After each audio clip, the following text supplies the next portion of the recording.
Misplacing blame on the California insurance companies is going to slow walk us to a socialized takeover of all forms of insurance. That's why understanding who is to blame here is so important.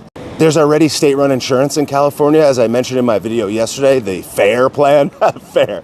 But all of this screaming and misplaced blame will ultimately lead to exclusively state-run insurance, and then other industries of insurance will soon follow. If people don't understand the hazard of that, leading to the ultimate goal of socialized healthcare, socialized homeowners insurance, soon socialized auto insurance, and socialized everything insurance. Please understand that no state-run anything will ever be as good as a profit-motivated private sector, because the incentive of profit and the threat of loss is what makes them great. That's the motivation, that's the incentive, something that the state does not have. The U.S. Postal Service loses money every year, state-run mail. Yet USPS, FedEx, DHL, whoever else makes hundreds of millions of dollars in profit. Why is that? Because nobody loses their jobs if they don't perform. That's what state-run things do. Because when it comes to making the necessary and difficult changes to increase profitability for a business, the bureaucrats and the state always use the guise of empathy and morality to prevent that business from making the necessary moves. So it doesn't fire people, just like it doesn't incentivize those people to do great work. That's why it doesn't pay them enough to attract the top-tier talent. Socialized anything is a trap, and it will cause the people to suffer. So once these insurance companies realize that they have to back out of California, they're all going to pretty much leave, which will leave the state of California with no homeowners insurance, fire insurance coverage at all, which means that more people will purchase the state-run socialized plan as a last resort, as the only option. Now you have socialized insurance. And in the event that the quality goes down or whatever, or the price goes up, you will have no other place to go. Now you have socialized insurance, which will inevitably be mismanaged, and it will go bankrupt and lose money every year, just like the U.S. Post Office does, which means that it will have to be subsidized by the taxpayer. So not only will you be paying into this socialized process, you'll be paying additional taxes as it gets mismanaged. The people who run it and manage it will be politicized hires based on immutable characteristics, not based on qualifications or quality of output, as they will have very little incentive to do great work.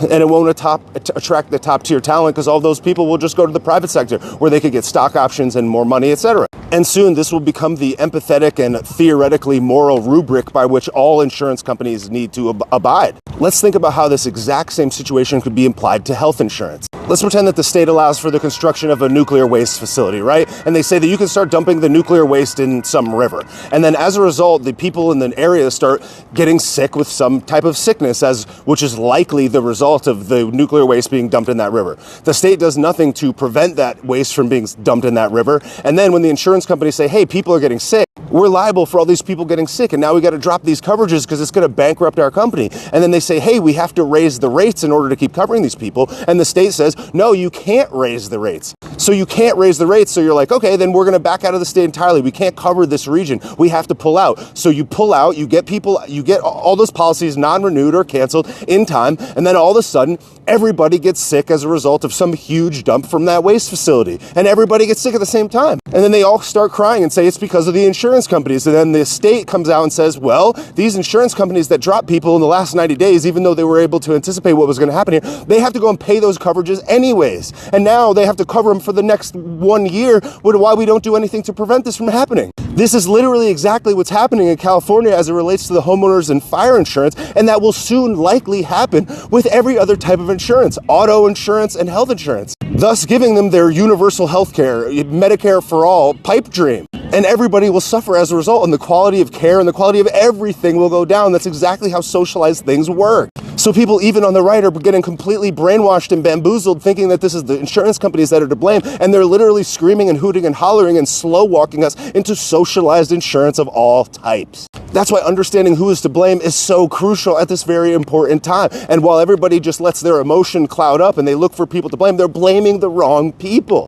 And it's crazy because I saw right-wing people in my own comments saying, oh, you know, the insurance should be not for profit, or this should be paid for by taxes. Dude, no. Profit and capitalism and free markets are the incentive for things to be great. It's the incentive for your quality of life to be increased. The profit motivation and the threat of financial loss is what makes all of these things around us so great. It's why you have 100 options for snacks at the grocery store, for example.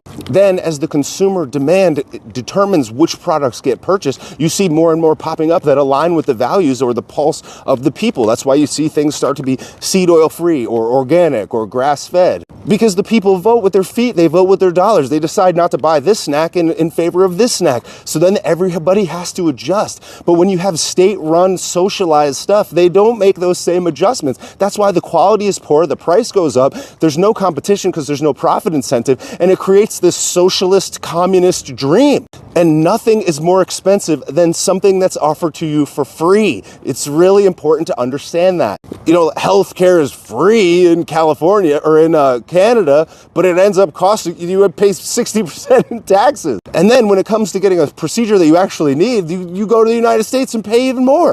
The people always suffer by socialized everything. Capitalism and free market is the most sure guarantee for an increased quality of life. That's why understanding who is to blame and how and why and what will come next and what is the moral hazard of thinking one way versus the other is far bigger than homeowners insurance and fire insurance just in California. Because this same rubric will soon be followed for that type of insurance in every state in America. It's only a matter of time. And the next one that would be on the chopping block would be one that's prone to many other natural disasters like Florida. So this same ideology, this same viewpoint will soon spread. And then before long, it's like, oh, there was a wildfire disaster in California. I saw a lot of cars that got zapped. Oh, we're not going to insure your car now. There's this wildfire. We're not going to insure your car. So then it's like, oh, now you have no car insurance. Well, that's illegal. You understand? And soon people will start squealing for car insurance to be subsidized by the state and be socialized. And before long, it's medical insurance. And then it's every type of insurance. That's what's going on here. It's far bigger than figuring out who's to blame in this one situation when people are getting so tied up in the emotion of it and being like, oh, isn't that wrong? Like, you don't understand. That's why this is far deeper and far bigger than that. That's my story. I'm sticking to it. I hope people understand what this actually really means and the long-standing implications that will come as a result of people misguiding blame in this specific example. It's way bigger than California.